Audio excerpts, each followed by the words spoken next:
नमस्कार, जय हिंद साथियों। मैं आपका साथी राजपाल चौधरी स्वागत करता हूं सभी नौजवान और विद्वान साथियों का स्टडी एग्ज़ाम एकेडमी में।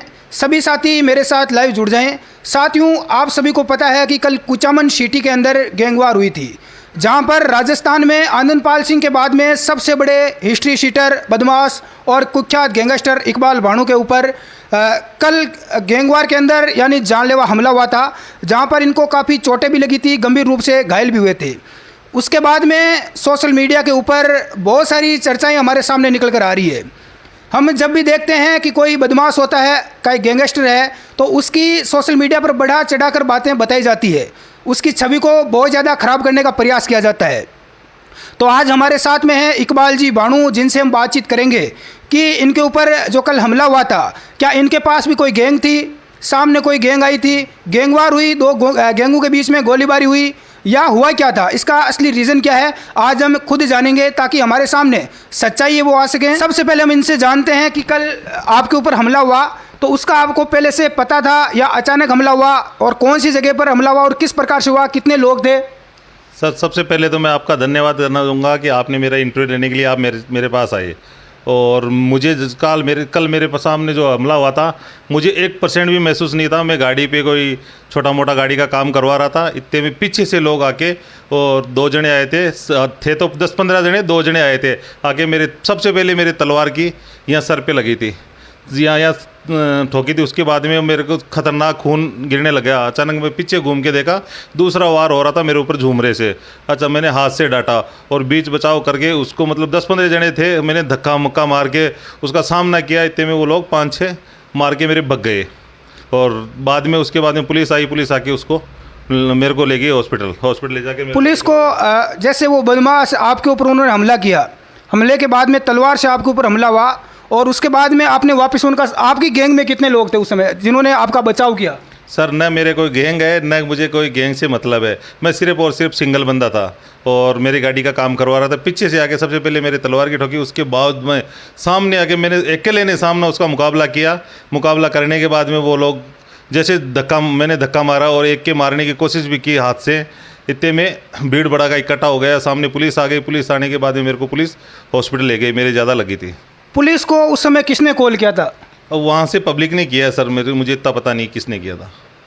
तो जिस युवक ने आपके ऊपर हमला किया, जिसके ऊपर आपने मुकदमा दर्ज करवाया, उस युवक का क्या नाम है? उसने पुलिस ने उस युवक को अभी तक हिरासत में लिया है या नहीं लिया? अभी तक वो हिरासत में नहीं है। पुलिस ने मुकदमा दर्ज कर लिया और उस पर तफ्तीश दे रही है पुलिस। रात को भी दे के आई, सुबह भी दे के आई। पुलिस बराबर अपना काम कर रही है, लेकिन वो अभी तक पुलिस की गिरफ्त से बाहर है। जो बदमाश जिसने हमला किया वो कुचामन सिटी का है, क्या नाम है उसका? बिल्कुल, यूसुफ लीलगर, एक का नाम मजीद कुरैशी है। वो बाद में मेरे लग गई, हॉस्पिटल चला गया, मुकदमा दर्ज कर दिया। उसके बावजूद मैं धीरे धीरे जानने की कोशिश की थी भाई वजह क्या थी। तो पता चला कि वो मेरे को मार के फेमस होना चाह रहे थे। भाई इसको अपन मार देंगे, इसके हाथ पैर तोड़ देंगे तो अपन फेमस होएंगे। यानी खुद का नाम करने के लिए समाज के अंदर कुचामन सिटी, डीडवाना, नागौर जिला है, यहाँ पर अपनी पब्लिसिटी करने के लिए उन लोगों ने आपके ऊपर हमला किया। बिल्कुल, मेरी इमेज डाउन करके वो अपना नाम फेमस करने की कोशिश में लगे हुए थे सर, कि इसको मार देंगे और अपना नाम फेमस हो जाएगा। जैसा कि साथियों हम सभी जानते हैं, 2017 में आनंदपाल सिंह का राजस्थान पुलिस के द्वारा एनकाउंटर किया गया था। आनंदपाल सिंह के एनकाउंटर के बाद में इकबाल भाणु का नाम डीडवाना, कुचामन, नागौर, नहीं पूरे राजस्थान के अंदर काफ़ी चर्चा में रहा। बहुत सारे लोगों का कहना था कि कहीं ना कहीं इकबाल भाणु का आनंदपाल सिंह से सीधा कनेक्शन था, इनकी गहरी अच्छी दोस्ती थी, और इसका बहुत सारी इनको लेकर बातें काफ़ी सोशल मीडिया पर चली। इधर उधर ग्रामीण जो लोग हैं कुचामन सिटी के या आसपास के गाँव के लोग, उनमें भी ये बात काफ़ी चर्चा में रहती है। तो आनंदपाल सिंह से आपका क्या रिश्ता था, क्या कोई करीबी रिश्ता था इसका, या आप जेल में साथ रहे पहले, ऐसा कोई भी इस प्रकार की घटना जो आनंदपाल के साथ हुई हो? नहीं सर, आनंदपाल जी का मैंने नाम सुना हुआ है, और न कि मैं कभी साथ रहा हूँ। बाहर जेल में एक बार ज़रूर रहा था। वो 3 दिन जेल में आए थे, कोई पीसी रिमांड भी आए थे कुचामन, और मैं जेल में था परबसर। उस टाइम हम दोनों मिले थे। बाकी जेल के बाहर आने के बाद कभी मिला, न कि कभी मुलाकात हुई, न मेरा और उनसे कोई वास्ता है। जितना कि मैंने यहाँ के बहुत सारे लोगों से सुना है या सोशल मीडिया पर देखा है कि इकबाल भाणु, जिस पर हत्या, डकैती, फायरिंग, लूटमार, गोल्ड की तस्करी, अवैध ज़मीनों पर कब्जे जैसे दर्जनों केस दर्ज है। तो इसमें कितनी सच्चाई है? क्योंकि बहुत सारे ऐसे बदमाश होते हैं, हिस्ट्री शीटर होते हैं, जिनकी मीडिया बहुत सारी स्टोरियां बनाती है, कहानियां बताती है, जिनमें कोई सच्चाई नहीं होती। तो आज हम खुद इनसे जानेंगे कि इनमें कितनी सच्चाई है। सर, मैंने कभी ज़मीन पे कब्जा नहीं किया, न कि कभी 20 फुट की लफड़े की ज़मीन खरीदी है, न कि कभी मैंने सोने की तस्करी करी है। मैंने सोशल मीडिया के माध्यम से सुनने को मिल रहा है, देखने को मिल रहा है, वीडियो देखा था मैंने कि भाई सोने की तस्करी कर रहा है। मैंने कभी सोने का नाम ये भी पता नहीं सोने का क्या भाव चल रहा है, न कि मैंने सोने की कभी तस्करी की। ये सब बकवास बातें हैं, फिजूल की बातें हैं सर। बिल्कुल सब में मैं बरी आ गया और मेरे ऊपर 2 मुकदमे, अभी प्रेजेंट में 2 मुकदमे चल रहे हैं और बाकी सब में मैं बरी हूँ सर। पूरे मुकदमे पूरे झूठे थे, सब में मैं बरी निकल गया।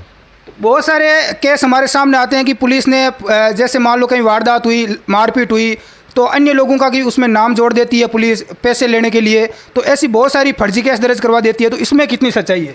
पुलिस कभी गलत काम नहीं करती। पुलिस सिर्फ और सिर्फ जो बदमाश होते हैं या फिर जो कोई ना कोई मुकदमे में लिप्त होते हैं उसी का नाम लेती है, बाकी हर किसी का नाम नहीं लिखती है। फर्जी नाम पुलिस कभी लिखती नहीं है। पुलिस सिर्फ और सिर्फ पब्लिक को या किसी बदमाश को सुधारने की कोशिश करती है, बाकी पुलिस गलत काम करती नहीं है। पुलिस बिल्कुल सही काम करती है सर। मेरे बहुत सारे ऐसे युवा साथी हैं, युवा खून, युवा जुनून, युवा जोश, जो कि कहीं ना कहीं आपराधिक कार्यों में लिप्त हो जाते हैं, जिनको कानून का उतना नॉलेज नहीं है। बाद में जो कोर्ट कचहरी है उसमें घसीटे जाते हैं, फिर हालत ख़राब हो जाती है, परिवार की भी हो जाती है। तो जेल की ज़िंदगी कैसी होती है? कैदी किस प्रकार से जेल में रहते हैं? और बहुत सारी हम जैसे मीडिया पर सुनते हैं कि जेल में लग्जरी लाइफ मिलती है, पैसा होता है तो जेल में सारी सुविधाएं मिलती है, मोबाइल फ़ोन रख सकते हैं। तो जेल की ज़िंदगी कैसी है उसके बारे में थोड़ा सा बताएं आप। बिल्कुल सर, जेल सबसे, अगर कोई घटिया चीज़ है, सबसे ज़्यादा कोई नरक चीज़ है तो वो जेल है। जेल में 1 साल रह लो और 10 साल पीछे चले जाओ, जिनका अपनी लाइफ का 10 साल ख़त्म कर लो। जेल सबसे घटिया चीज़ है सर। मैं तो चाह रहा हूँ बदमाशी करनी नहीं चाहिए, न कि कभी गलत काम करना नहीं चाहिए। मजदूरी करके अपना पेट भरो, बाकी गलत चीज़ बिल्कुल भी मत करो। जेल बहुत गंदी चीज़ है सर, ये सब बकवास बात है। फिल्मों में जैसे देखते हैं कि जेल के अंदर जो जेल प्रहरी होते हैं, जो पहरा देते हैं जेल में, या जेलर होते हैं, वो कैदियों के साथ मारपीट करते हैं। बहुत सारे वीडियो हम देखते हैं। तो इसमें कितनी सच्चाई है? जो गलत करते हैं उसी के साथ करते हैं सर, जो बिल्कुल सही करते हैं उसके साथ बिल्कुल कभी नहीं करते हैं। यानी ये केवल फिल्मों में दिखाया जाता है? फिल्मों में दिखाए जाते हैं सर। आपके ऊपर कुछ छोटे मोटे मुकदमे दर्ज हुए थे, उसमें राजस्थान की कौन कौन सी जेल में आपने सज़ा काटी है इससे पहले? जेलों में तो करीब मैं सभी में रहा हूँ सर। नीम के थाना जेल में रहा हूँ, कुचामन रहा हूँ, परबसर रहा हूँ, नागौर रहा हूँ, मेड़ता रहा हूँ, डीडवाना रहा हूँ। जेलों में तो करीब सब में रहा हूँ सर। तो इनमें सबसे बड़ी जेल कौन सी है जहाँ पर रहना बहुत ज़्यादा मुश्किल रहा आपके लिए? वो सांबर जेल थी सर मेरे लिए। सांबर जेल? जी सर। कितने कैदी थे लगभग सांबर जेल में? 200 कैदी के समथिंग थे सर। तो जेल में आपने जो बहुत सारे अपराधी होते हैं, जिनके ऊपर बहुत सारे अपराध जिन्होंने किए हैं, मारपीट है, हत्या, बलात्कार जैसे बहुत सारे घिनौने काम किए हुए अपराधी रहते हैं, तो वो जेल में आने के बाद क्या सोचते हैं? क्या उनको उस चीज़ का, उस अपराध का पछतावा रहता है या नहीं रहता है? जिसको सर ज़िंदगी भर जेल में रहना है वो तो गैंगवार करते हैं, और बाकी को ये सोचते हैं अपने दिन काट लो, निकल जाओ जाके अपना, ये गलती लाइफ में गलती होगी, नेक्स्ट टाइम गलती नहीं करेंगे अपन। यानी जेल जाने के बाद अपराधी को पछतावा होता है? बिल्कुल 100% होता है सर।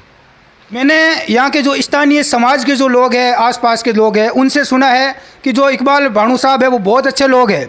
बहुत आपके बारे में सुना है कि वो बहुत अच्छा काम कर रहे हैं, समाज में सुधार का काम कर रहे हैं। जैसे छोटी बच्चियों की शादी हो जाती है, बाल विवाह रोक रहे हैं। इसके अलावा जो मृत्यु बोझ है, जिसे राजस्थान में स्थानीय भाषा में मोसर कहा जाता है, उसके ऊपर रोक लगा रहे हैं। इसके अलावा शादी विवाह उनमें भी कहीं ना कहीं जो बहन बेटियां हैं, जो अनाथ है, उनका सपोर्ट कर रहे हैं, पेड़ पौधे लगा रहे हैं, गरीबों का सहयोग कर रहे हैं। तो क्या आप इस प्रकार से समाज सेवा में आए हैं? समाज सेवा में आने के बाद बहुत सारे ऐसे लोग हैं जिनको जलन पैदा हो रही है, जिसकी वजह से बार बार आपके ऊपर हमला किया जाता है।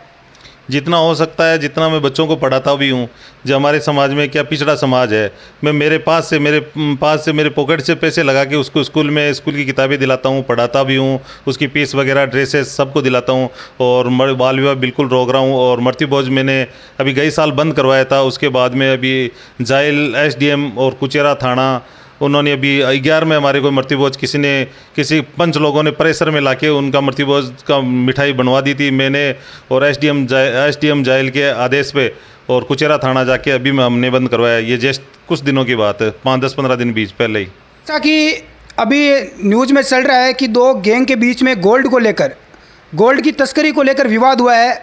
तो क्या आप गोल्ड का अवैध कार्य काम करते हैं जिसको लेकर विवाद चल रहा है, या गोल्ड का आपका कोई काम रियल में आप करते हैं या नहीं करते हैं, इसकी क्या सच्चाई है? नहीं नहीं सर, बिल्कुल गोल्ड का कभी बिल्कुल एक तोड़ा का ही नहीं किया मैंने कभी। गोल्ड का काम से कोई मतलब ही नहीं, ना कि मेरे को ताल्लुक गोल्ड से। जैसा कि साथियों, सोशल मीडिया पर, न्यूज़ के अंदर, चाहे अखबार हो, हर जगह अनेकों प्रकार की अपनी पब्लिसिटी के लिए न्यूज़ चैनल अनेक प्रकार की कार्यक्रम चलाते हैं। हर किसी न किसी व्यक्ति के ऊपर छोटा मोटा यदि कार्रवाई होती है, केस होता है, तो उसको बढ़ा चढ़ाकर दिखाते हैं ताकि उसको अपराधी घोषित कर सकें। तो इस प्रकार से बहुत सारी ऐसी चीज़ें समाज में चल रही है जो कि बिल्कुल गलत है सरासर। सुना है कि जो अपराधी होते हैं, जो तस्कर होते हैं या इस प्रकार के गैंगस्टर होते हैं, वो एनी टाइम हथियार साथ में रखते हैं। तो आपके ऊपर भी मीडिया इस प्रकार का आरोप लगा रही है, तो क्या आप भी एनी टाइम हथियार गाड़ी में साथ में रखते हैं? नहीं नहीं नहीं, मैंने कभी हथियार रखा ही नहीं है, ना कि हथियार से कभी जरूरत पड़ी नहीं है, ना कि मेरे हथियार से कभी कोई वाकफ। कल मेरे साथ तलवार से हमला हुआ, झूमरे से हमला हुआ, मेरे पास हथियार होता तो मैं भी सामना करता ना उसका। मैंने अपने हाथों से सामना किया, उसका हाथों से मुकाबला करके उसको भगाया। तो साथियों, ये इकबाल जी बानू का छोटा सा एक इंटरव्यू था, और बहुत सारी हम स्टोरियाँ कहानियाँ सुनते हैं कि हिस्ट्री शीटर, बदमाश, इस प्रकार से बढ़ा चढ़ाकर मीडिया में चीज़ें दिखाई जाती है, जिसमें कितनी सच्चाई है वो आपके सामने है। और इनके साथ में अचानक कुचामन सिटी में कोई वारदात हुई थी, अपराधी अभी तक फरार है। तो मैं राजस्थान पुलिस से और प्रशासन से निवेदन करूंगा कि इन अपराधियों को जल्द से जल्द हिरासत में लिया जाए और उनके ऊपर कड़ी कार्रवाई की जाए। धन्यवाद। जय हिंद।